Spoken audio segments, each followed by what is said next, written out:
नमस्कार। पिछले अध्याय हस्तलेख पार्ट 1 में मैंने आपको हस्तलेख के सैद्धांतिक स्वरूप के बारे में जानकारी दी थी कि हस्तलेख के अंदर जो सिंबल प्रयोग किए जाते हैं उस सिंबलों को पढ़ने का तरीका और किस तरह से उनमें संशोधन करके आपको टाइप करना है। आज के अध्याय में मैं आपको हस्तलेख के व्यावहारिक यानी प्रैक्टिकल स्वरूप के बारे में जानकारी दूंगा। आपके क्वेश्चन पेपर, आपकी परीक्षा में जो हिंदी टंकण, हिंदी शब्द संसाधन की परीक्षा होगी, उसमें जो तीसरा प्रश्न है वो हस्तलेख का होगा। इस तरह से एक लेख आपके क्वेश्चन पेपर में आएगा। यहाँ आपने इस लेख को पढ़ना है और जहाँ कहीं आपको लगता है कि कहीं सर्किल लगा हुआ है, कहीं एरो मार्क है, कहीं कोई शब्द काट रखा है या अन्य किसी तरह का कोई चिन्ह या सिंबल है, तो आपने उसके लेफ्ट में देखना है कि उसको ठीक करने के लिए क्या लिखा हुआ है। उसको ठीक करते हुए आपने टाइप करना, जैसा कि आपके क्वेश्चन पेपर में लिखा हुआ है कि निम्नलिखित हस्तलेख को इसमें दिए गए संशोधन, परिवर्तन, परिवर्धन आदि का समावेश करते हुए ठीक प्रकार से टाइप करना है। यानी जहां आपको संशोधन के लिए कोई चिन्ह दिए हुए हैं उन्हीं को देखकर ही आपने कोई भी संशोधन या परिवर्तन करना है, अन्यथा आपने अपनी तरफ से कुछ भी नहीं करना है।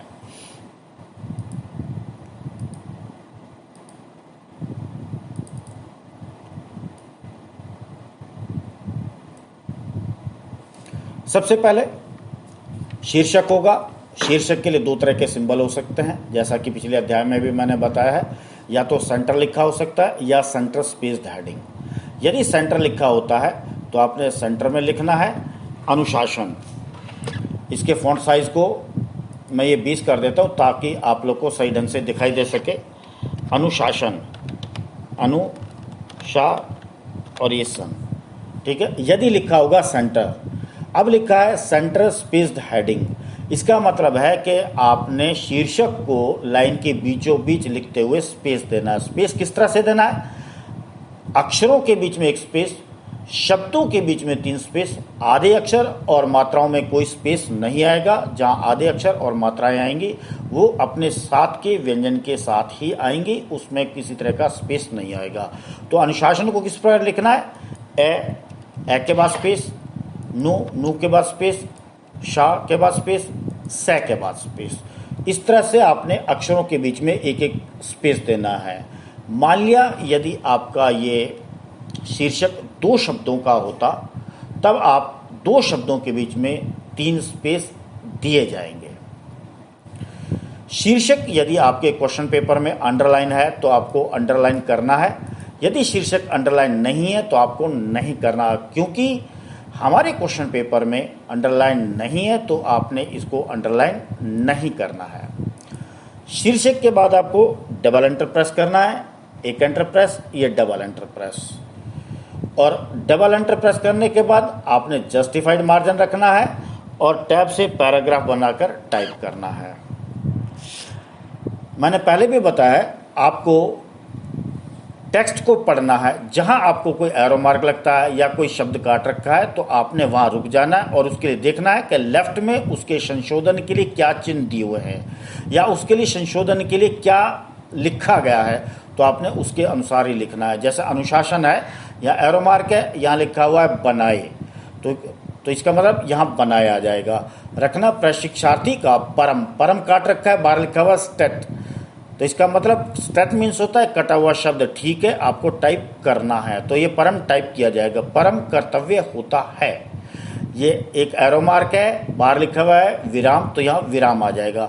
प्रशिक्षण का एक के बीच में हाइफन है, 2 शब्दों के बीच में हाइफन आता है तो हाइफन के ना तो पहले स्पेस आएगा ना बाद में स्पेस आएगा। एक क्षण बहुत उपयोगी होता है, उस क्षण का सदुपयोग वही प्रशिक्षार्थी ठीक, ये एरो बार के इस तरह से, तो बाहर लिखा हुआ है ढंग, तो यहाँ आ जाएगा ठीक ढंग से कर पाता है जो अनुशासन में रहता है विराम। ये इस तरह का एक सिंबल है, बाहर लिखा हुआ है एनपी, इसका मतलब है कि यहाँ से आपको परिवार से नया पैराग्राफ बनाना है, तो परिवार से आपको एनपी न्यू पैराग्राफ, तो यहाँ से नया पैराग्राफ बनाना है।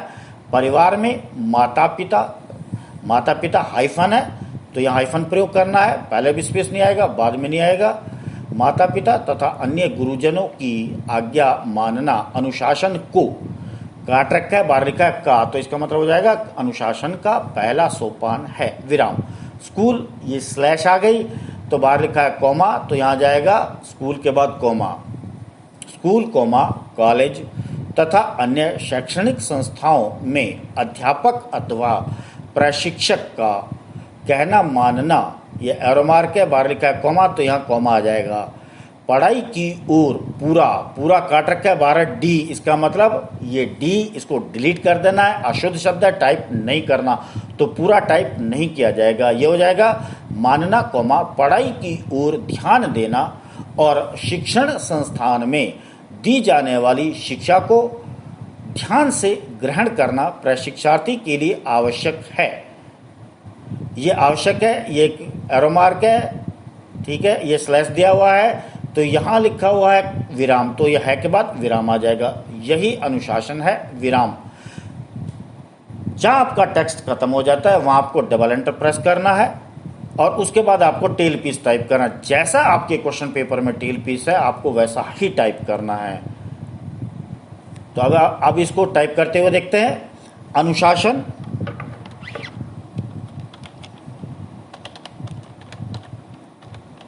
बनाए, अब जिस तरह से बनाए लिखा गया है, यहाँ यह के बाद एक ही मात्रा है। अब आपको एक ही भी लिख सकते हैं, लेकिन चूंकि आपको इसमें अपनी तरफ से कोई संशोधन नहीं करना है, जैसा आपके क्वेश्चन पेपर में आपको वैसा ही करना है। बनाए रखना प्रशिक्षार्थी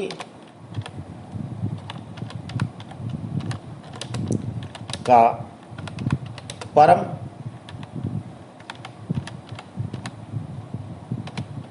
कर्तव्य होता है, विराम। प्रशिक्षण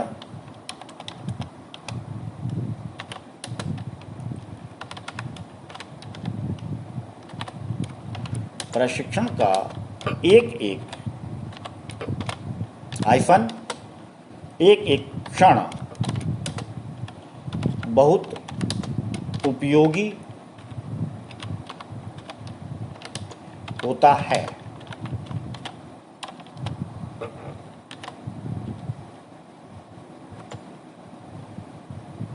उस क्षण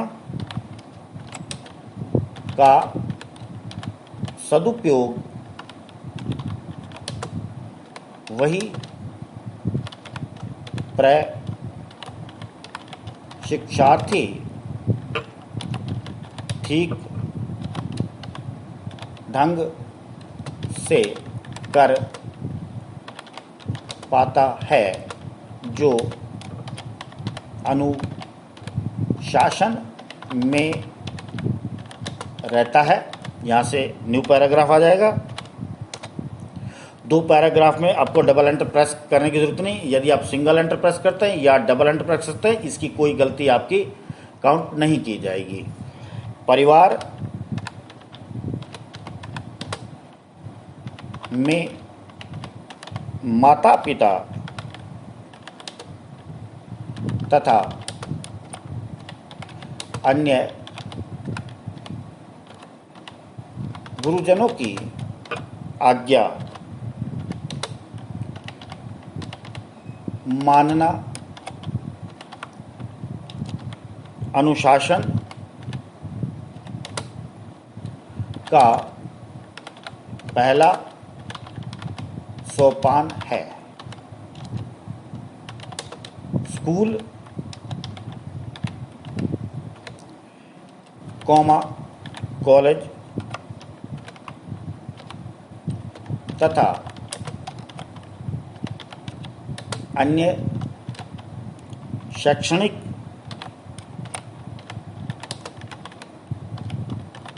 संस्थाओं में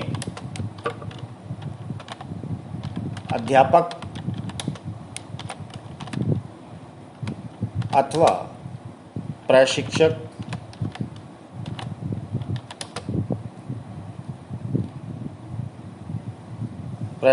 का कहना, मानना, कौमा, पढ़ाई,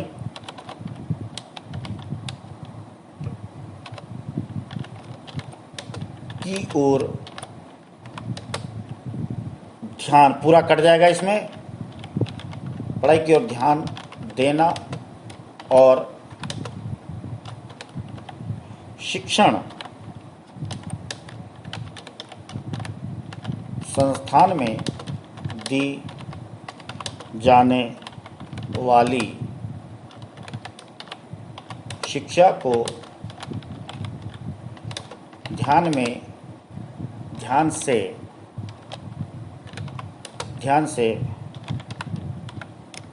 ग्रहण करना शिक्षार्थी के लिए आवश्यक है। यही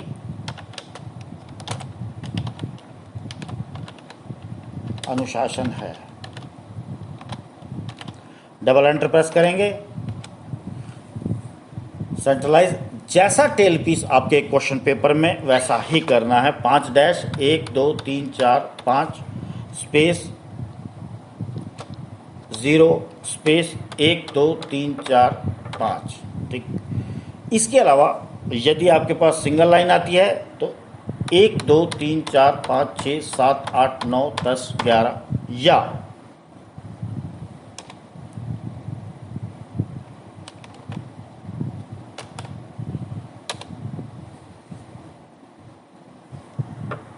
एक 2 3 4 5 स्पेस अंग्रेजी मोड से एक्स,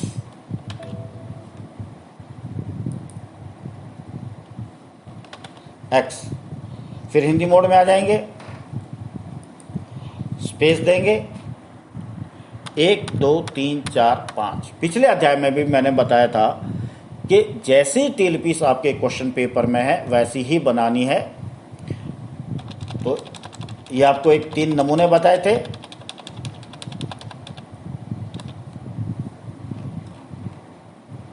शीर्षक के बाद डबल एंटर प्रेस करना है।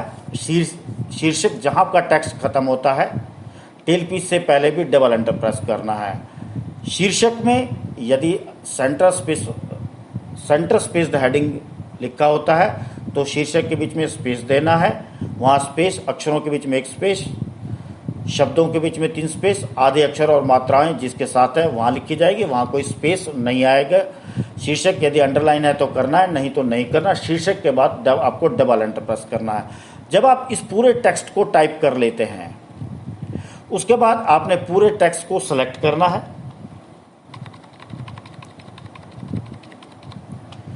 और यह पैराग्राफ में जाना है। पैराग्राफ के ऊपर यहाँ जाना है, यहाँ क्लिक करना है आपको, या आफ्टर स्पेसिंग 0 करना है। अगर आफ्टर स्पेसिंग 0 नहीं करेंगे तो आपको लग रहा है कि इसके बीच में स्पेस बराबर नहीं है। इस स्पेस को बराबर करने के लिए यहाँ आफ्टर स्पेसिंग 0 करना है, ओके कर देना है, तभी आपका आफ्टर स्पेसिंग 0 हो जाएगा। अब क्योंकि आपने इसका फॉन्ट साइज बढ़ाया है तो एग्ज़ाम के लिए आपने इसका जो फॉन्ट साइज है वो आपने 12 ही रखना है। तो यहाँ आपने 12 फॉन्ट साइज रखा। ठीक है, इस तरह से आपने एक हस्तलेख टाइप करना है। ये आपका हस्तलेख तैयार है। हस्तलेख के अंदर चाहे आप चिन्हों की गलती करते हैं, चाहे आप वर्तनी की गलती करते हैं, चाहे भाषा की गलती करते हैं, किसी तरह की, चाहे लाइन स्पेसिंग गलती करते हैं, किसी तरह की यदि कोई गलती करता है उसमें आपका 1 नंबर काटा जाएगा। इसलिए आपने ध्यानपूर्वक टाइप करना है और बार बार इसको पढ़ना है, तब बार बार पढ़ने से ये टेक्स्ट है आपको समझ आ जाएगा। बहुत सी गलतियां हैं वो आप बिना देखे भी उसको सही ढंग से समझ पाएंगे और उसको सही ढंग से टाइप कर पाएंगे। नमस्कार साथियों, इस तरह से आपने परीक्षा के अंदर बड़े ध्यान से हस्तलेख को टाइप करना है। नमस्कार।